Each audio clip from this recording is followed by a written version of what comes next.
evening. Wherever you are in the world, we want to greet you and welcome you to Monique and Sydney's Open Relationship. Hey, Daddy. Hey, Mama. What's going on? Not a thing, but everything. Come on now. That's what's up. Not a thing, but everything. But everything. Today's show is going to be what, Daddy? It's going to be a little enlightening. Come on. Hopefully. Giving insight to how individuals, well, you can tell the title though. Okay. And then we'll elaborate. Proof given today how we're going to be revealing a long time lie that's been told in Hollywood. AKA rumor that subsequently cost an individual over a decade of their life based upon a lie. And that gentleman that we're talking about is Brother Isaiah Washington. He's the individual that people dismissed because he was alleged to be difficult, said homophobic things, and in addition to that was construed as being an individual that was violent. And you know how the news media, they say sources say, well, we don't play that. We're going to tell you who the sources are in this particular situation. But for those of you who don't know this backstory about Brother Isaiah Washington, I think you should set it off by, reading a little bit of the article from 2007, my love. I'm going to read this article in 2007, and let me just enlighten some of our people that's in the room because they come from all over the world, and they may not be aware of what this story is. Enlighten. Back in, I'm going to say 2007, Brother Isaiah Washington was on a hit show. I think it was the biggest show on television at the time called Grey's Anatomy. Yes. And he played Dr. Burt. And there was a rumor that got out that Isaiah Washington had called one of his castmates a faggot. And due to that, it cost Isaiah Washington pretty much his livelihood. In conjunction with him being violent and difficult to work with, because we've heard that term, I believe, difficult, haven't we? Baby, we didn't heard it. Okay. So it's important for us to do this show. And you know what, Daddy? I would like for you to explain why it's important for us to do this show and to share this information today about Brother Isaiah Washington. I think that once we read everything, it'll make sense, and then we can elaborate. But I figure, let's not hold them. Let's get into it. Or in the words of Chris Cuomo, let's get after it. Let's get after it. Now, this was an article written by Entertainment Weekly back in 2007, June 14th, by a brother named Paul Katz. I'm sorry, my sweetness. I'm getting ready to read this. Guess the doctor really has left the building. On June 7th, ABC Studios confirmed that Grey's Anatomy star Isaiah Washington, whose character, Dr. Preston Burke, broke off his wedding to Dr. Christina Yang, who was played by Sandra Oh, and skipped out in the May 17th finale, will not return to the show. The decision is the culmination of months of speculation after an ugly incident last fall when Washington used the word faggot during an on-set disagreement with co-star Patrick Dempsey, reportedly in reference to co-star T.R. Knight. The blow-up prompted Knight to announce he was gay on October 19th. Washington reignited the controversy by repeating the slur as part of a denial in front of reporters backstage at the Golden Globes in January. The actor later released an apologetic statement and shot a PSA for the gay rights advocacy group GLAAD that aired during a May 24th Grey's rerun. And a source close to Washington tells EW that he asked for a chance to tell his side of the story and even offered to resign twice, but the studio and network said no, says the source. He even volunteered to sit down with Diane Sawyer. An ABC studio insider says the company was working in Washington's best interest by discouraging him from speaking out about the incident. In the end, Washington's actions were not enough to save his job, and now it appears unlikely that he'll be back on Grey's in the fall to tie up loose ends. I'm saddened by the outcome, Washington tells EW from the set of his upcoming indie film, The Least of These, in which he plays a troubled priest who teaches at a Catholic high school. In this exclusive Q&A, Washington talks about his final season on Grey's, how he found out he was fired, and whether he'll ever return to primetime TV. Now, those of you who know, again, this happened back in 2007. It is now 2018. I'm going to actually read the interview that Isaiah had with Entertainment Weekly. Here's Entertainment Weekly's question. How are you feeling about what happened last week? Do you think it was fair? Here's Isaiah's response. I don't know if it's a question of fair. I'm saddened by the outcome. I did everything that the producers and the network asked me to do. I came back under great duress and stress and thought I was doing the job I was hired to do. I thought that I was going to speak for my future at Gray's, but apparently that wasn't the same vision that the network and studio had for me. Second question by Entertainment Weekly. Why do you think the decision was made by ABC? Was Grey's Anatomy creator Shonda Rhimes happy about it? Isaiah's response. I knew she was aware of the decision, but you have to understand that she's at the helm of one of the top-rated scripted shows on television. Entertainment Weekly's question. Were you in touch with Shonda after you were fired? She called me on Thursday of last week, June 7th, and told me that I would not be returning to the show. Just like she personally called me and invited me to the show. It was full circle. Entertainment Weekly. When was the last time you talked to Chandra? Yesterday. There are rumors you may file a lawsuit against ABC. I don't know anything about that. That's Isaiah's response. Entertainment Weekly. Have you heard from many of your castmates? No, everyone is still on vacation. I don't expect to hear from my castmates. I did talk to Chandra Wilson, and I got a text message from Kate Walsh. Everyone's doing their own thing. People are still trying to enjoy their summer before they get back to the grind. I think a lot of people are out of the country. I'm still getting calls from people discovering that this change has occurred. Entertainment Weekly also spotted Washington receiving a hug and high five from former cast member Jeffrey Dean Morgan, Denny, at the Chateau Marmont in LA days after he was let go. The day he was let go, I'm sorry. Entertainment Weekly. Would you consider you and T.R. Knight to be on good terms? Isaiah's response. I don't know. You have to ask T.R. that. Entertainment Weekly. Anything you'll miss about Grey's? I'll miss working with the team. I think the past season we got our rite of passage, and we pretty much all learned what we can and can't do, like any other new show or fledgling child trying to find its legs. Season 4 is going to be stronger, better, and wiser and smarter, and I had hoped to be a contributor to that. That's not the reality. Entertainment Weekly. There are rumors that you were originally supposed to be the lead in a Grey spinoff. Did Chandra ever approach you? Isaiah. Me for a spinoff? No, never. I love Shonda Rhimes and her writing ability, and I felt that she made a better actor out of me because of her talent. I was invited back by Chandra to be a part of the team, and I always had a team player mentality about that. I took it as a humbling opportunity to be invited and be a part of a team. I'm going to miss her writing. She's an extraordinary talent. She's very collaborative and allowed me to create the Dr. Burke that the world has grown to love. Next question from Entertainment Weekly. Would you be open to a cameo on Grey's? Dr. Burke is probably the greatest challenge I've ever had. I've studied the medical world extensively. I've enjoyed surgeons, and I'm glad they do what they do, and I gave it everything I had. If Chandra calls me and says, look, we want you to do something for Grey's Anatomy, I probably would not hesitate, but I don't really see that happening. Question from Entertainment Weekly. How do you think this is going to affect your career? I'm working right now on the indie film The Least of These. I can only take one day at a time. I can only apologize so many times. I can only accept so much responsibility. All the players involved have taken care of what they needed to take care of in-house, and the media took it in a different direction. I hope that everyone is happy for the outcome for Isaiah, but Isaiah will go on and do what I love to do. And I have to go about the business of letting people know what's written about me is not the truth. I'm merely an actor, a husband, and a father who's trying to do a great job and be very grateful and understanding that I'm in a very privileged position.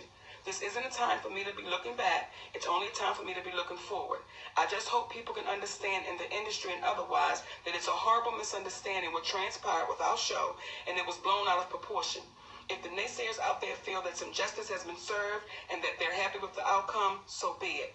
It's incumbent to me to take what I do it well, grow from the experience, and move on. Question from Entertainment Weekly. Do you have any concerns about being labeled as difficult as an actor? Hopefully I'll have the opportunity to address a lot of that down the road. It'd be very cleansing for my soul to let the fans and the general public see a side of me that I was horribly represented in the press. Now, that's an interview that Isaiah Isaiah Washington did with Entertainment Weekly back in 2007. And there was a little bit more, but essentially that was the gist of it. Yes. That's the gist of that interview. And when you hear the words that this brother said back in 2007, and what y'all are getting ready to hear right now in 2018, and if we look at that time period, how many years is that, baby? We're looking at 11 years. We're looking at 11 years that Isaiah Washington and his family, his beautiful wife, his children, they had to sit in something that wasn't true. That was not true. So now that I've read this interview from Entertainment Weekly that we shared with you, now, baby, would you like to share? Absolutely. We received an email that happened to fall into our hands. And this email was written, as it appears, to Isaiah from an attorney that worked for ABC and was made aware of what transpired with Isaiah Washington. And her name is Kim Clayton Hirschman. Again, she worked on the inside. This is not the outsider giving an accusation. However, this is an insider who writes up the information, and this is where it changes the game. Please, this is Miss Clayton Hirschman's letter to Isaiah, and she starts off by saying, "Please let me know if you are comfortable with my sending the below to an executive at the network who is a senior and one-time friend. It may be pointless, but perhaps not.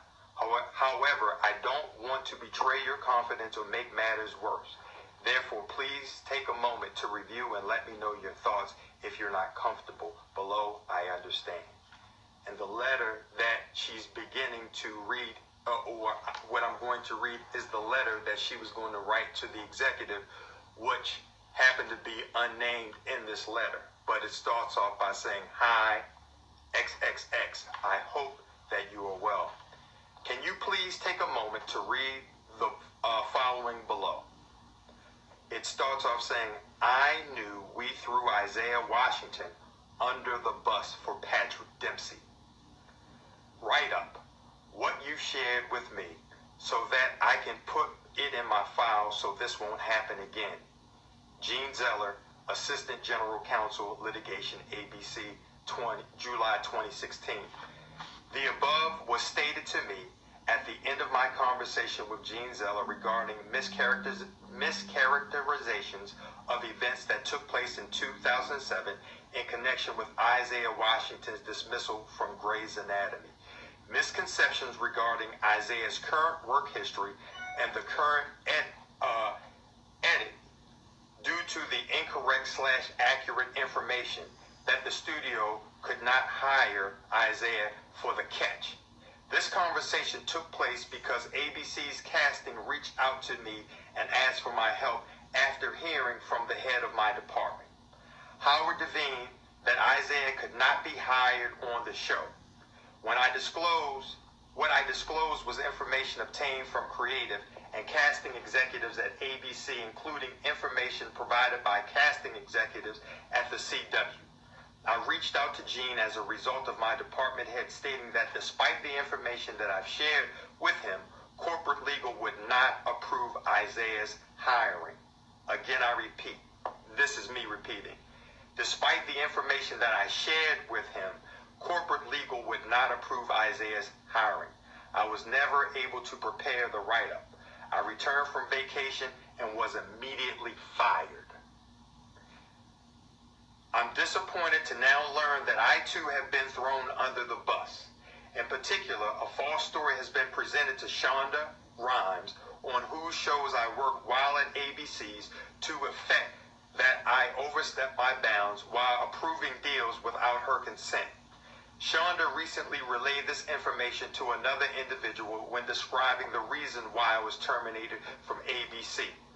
That comment is simply not true, and, as discussed below, the false narrative that is being perpetuated is negatively affecting my career. Sound familiar? Come on. By way of background, and to clear up misconceptions and mischaracterizations after repeated requests over the course of 8 years by Howard Devine to rejoin ABC's Business Affairs Department.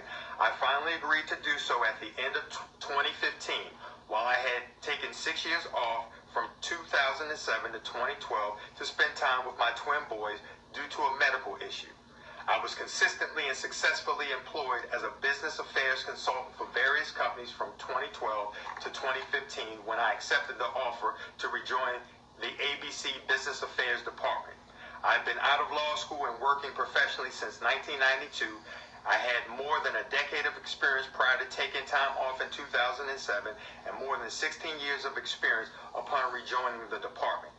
While at ABC in 2016, I never made a deal that was outside of studio parameters or precedents, or if applicable, was not approved by my department head or gave more than Shonda Rhimes wanted to give.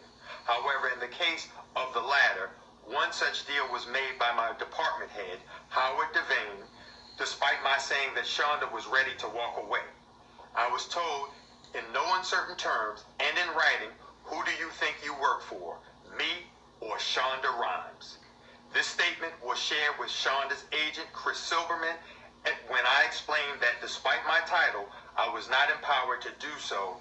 I was not empowered to do as Shonda requested.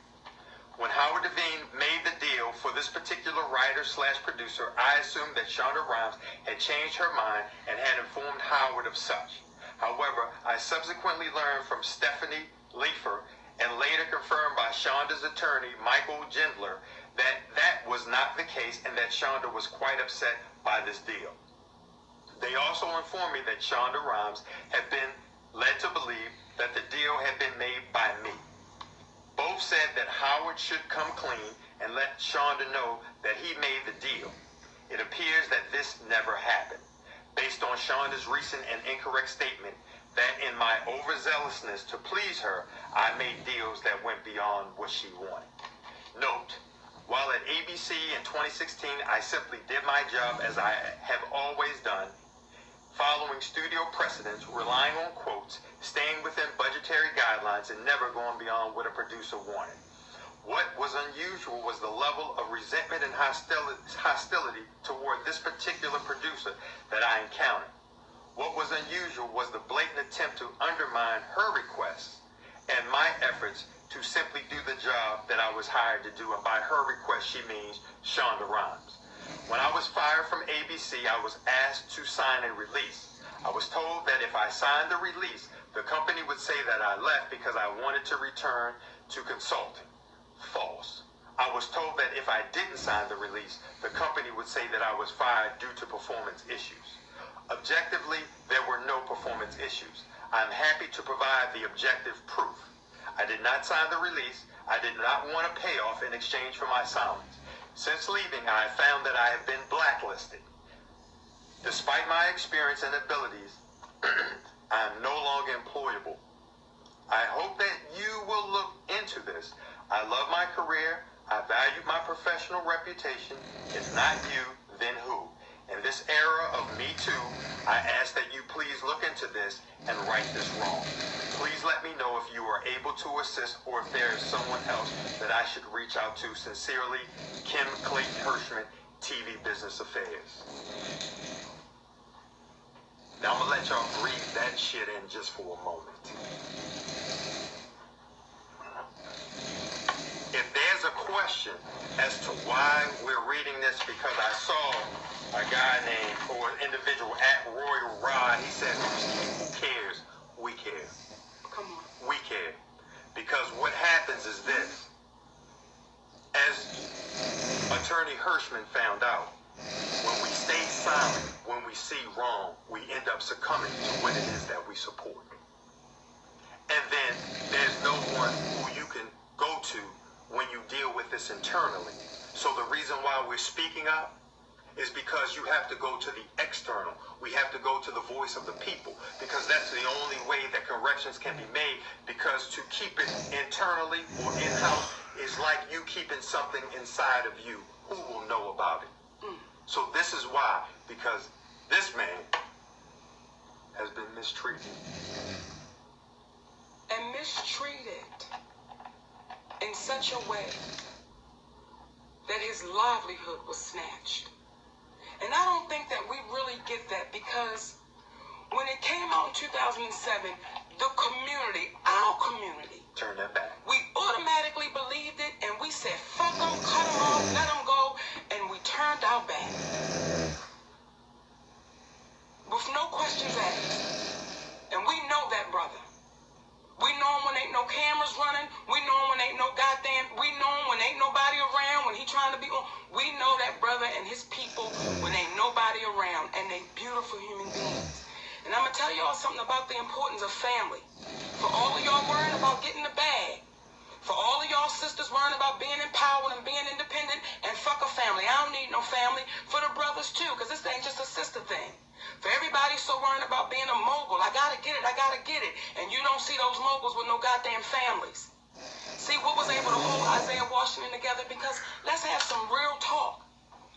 Normally, I don't want to say normally, there are times that when you snatch somebody's livelihood and they have nowhere else to turn and nowhere to go. See, we know the stories of people jumping off of bridges, putting guns in the back of their head and calling it a day. We know the stories of people taking out their whole family, themselves, because they're saying, I just can't stand, I can't go no further.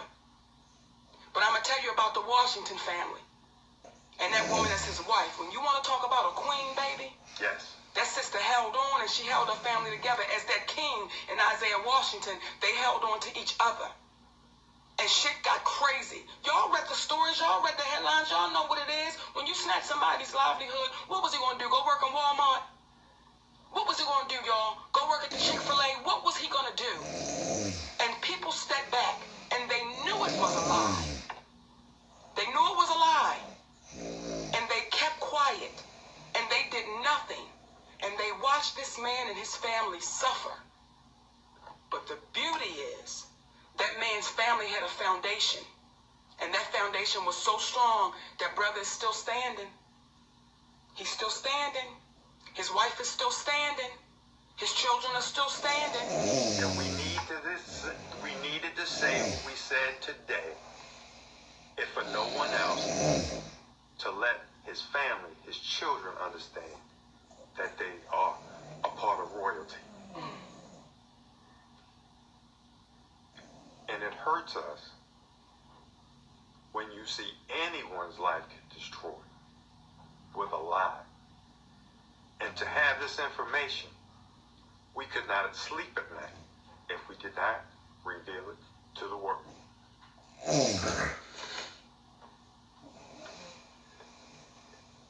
And it upsets me because there are a lot of stories like this where no one gets vindicated. And what I would say is, for all of those in this game that turn their back on that good brother, what we going to do now when y'all know the truth? Because now you're hearing this from an individual who didn't have to say anything about Isaiah. She could have just fought her own fight and tried to get in, but was decent enough to make mention and let it be known that we threw this black man under the bus. Come on, baby. For this white man named Patrick Dempsey. Now, hey, it may not have been because he was white, but it's a level of irony that I see him on TV playing doctors, on commercials, when the last time you seen Brother Isaiah playing a doctor. See, there are opportunities that get taken away from you. And someone said, well, what does that have to do with Netflix? We'll explain it. Well, let us bring it home. See, what happens is when you get labeled as difficult, they can take that, and because they already don't want to pay you, look at the numbers that the individuals got for Black Panther. They already don't want to pay you fairly, but they know they can't take away from the fact that you're extremely talented. So then they'll utilize your talents with the knowledge that no one wants to pay you, no one wants to work with you. We can use the difficulty as leverage. And as Archimedes said, if you give me a stick long enough, I can move the world. as it pertains to leverage. So the leverage that they had against this man essentially leveraged him out the game. That's why you saw him doing amazing films where he was playing the Washington shooter. When we did Blackbird, but it was shelved because it was Moonlight before Moonlight.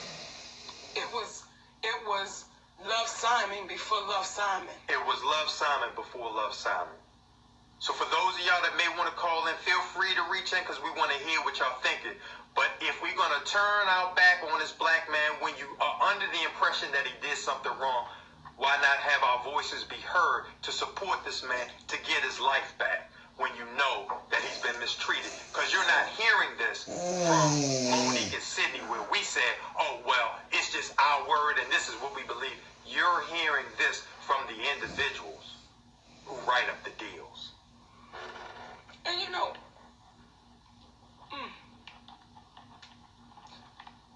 we know that brother. And we've had conversations with that brother.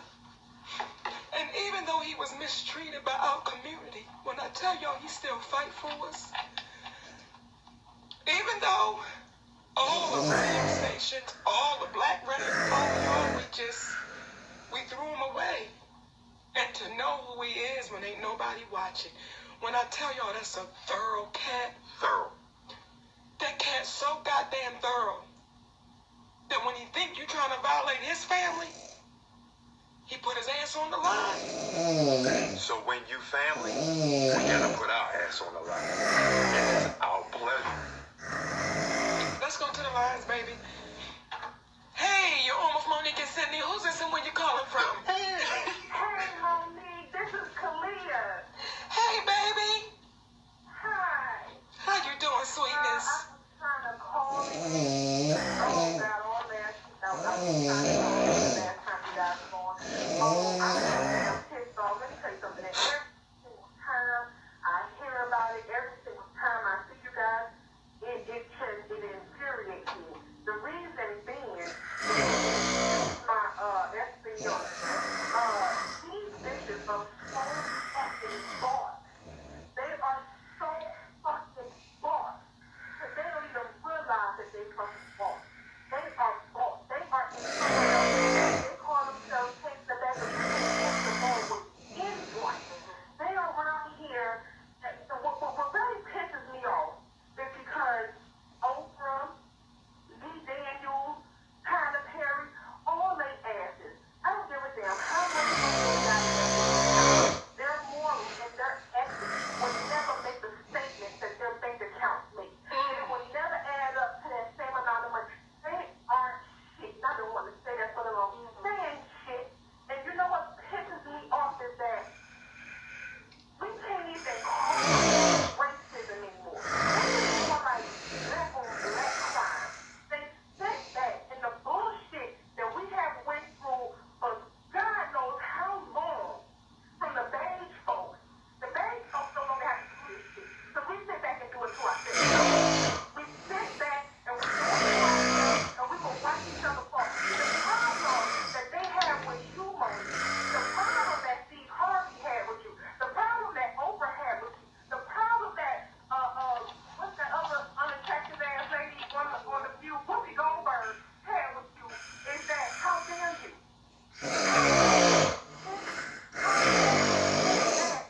And not be bought the way that we are. Then how dare you not understand that we are only technically free? Come on. But we ain't really free. We're still slaves. We still playing this game, bitch. Kalia?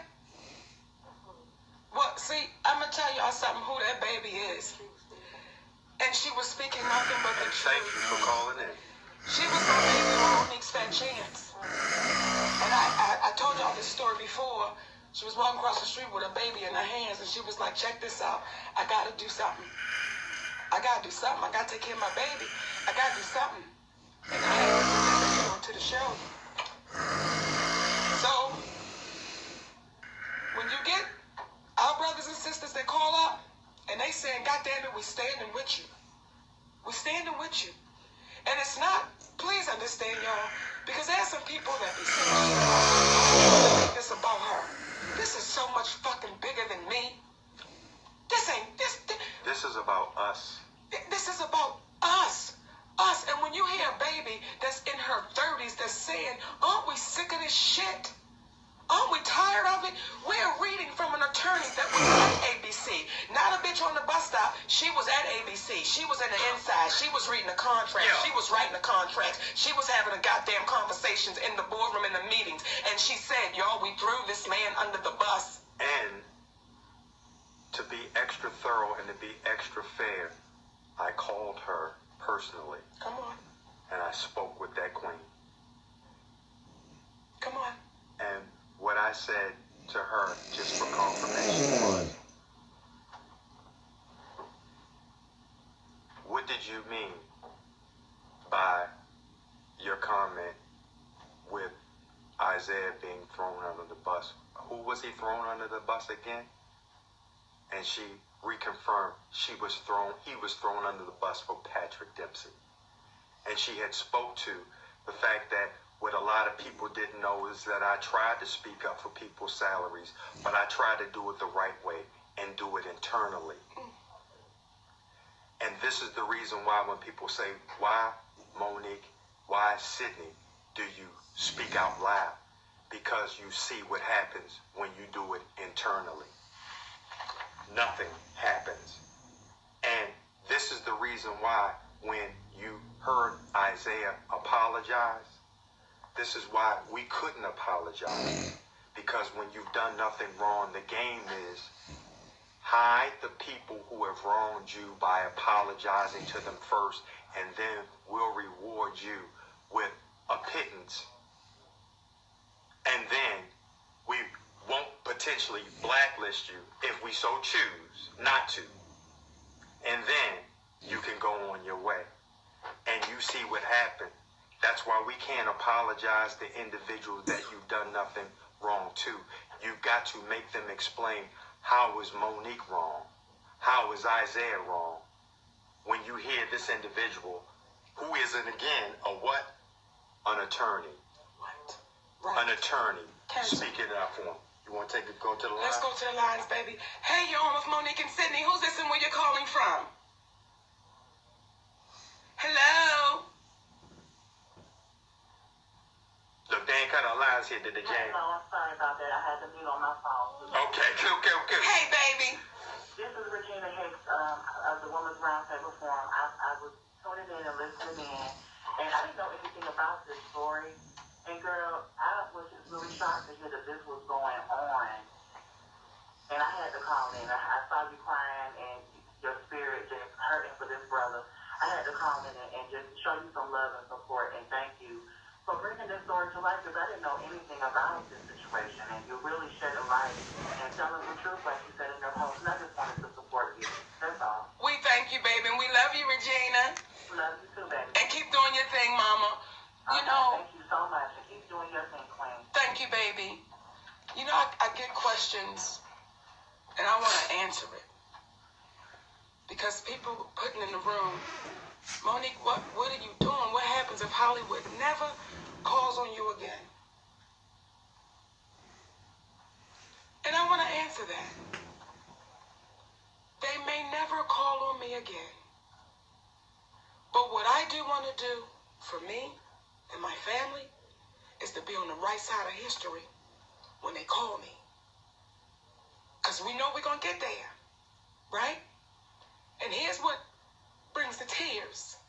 That somebody would say, what happens if Hollywood doesn't call on you anymore for simply being honest? I need y'all to finish the fucking statement. What happens if Hollywood doesn't call on you anymore because y'all had to tell the truth? I need y'all to finish your statements. And again, when we read a letter that came from an attorney after 11 years, can you imagine that one day you walk into your job, and let's say you make $50,000 a year, and you live a $50,000 a year lifestyle. And you walk into your job one day and someone says, you know what, I heard you said something. And you say, man, I didn't say that. No, yes, you did. And you know what, we're going to have to go ahead and let you go. And you got a family to support. And for 11 years, you done tried to scrape shit together. You done tried to make it work the best way you can to keep your family's head above water. And to sit back and know that we know that. And we got that letter. And like my husband said, we can't sleep at night knowing that. So if Hollywood never calls on me again, and y'all getting it right from me, if they never call on me again, and if Oprah and Lee and Tyler, if they can prove that I'm lying, because I don't want to wait fucking 11 years. We've already waited 8. If they can prove I'm lying, y'all have my word, I will walk away from this goddamn business, and I will go be a greeter at fucking Walmart. Y'all got my word. But if they can't prove it, because they know I'm not,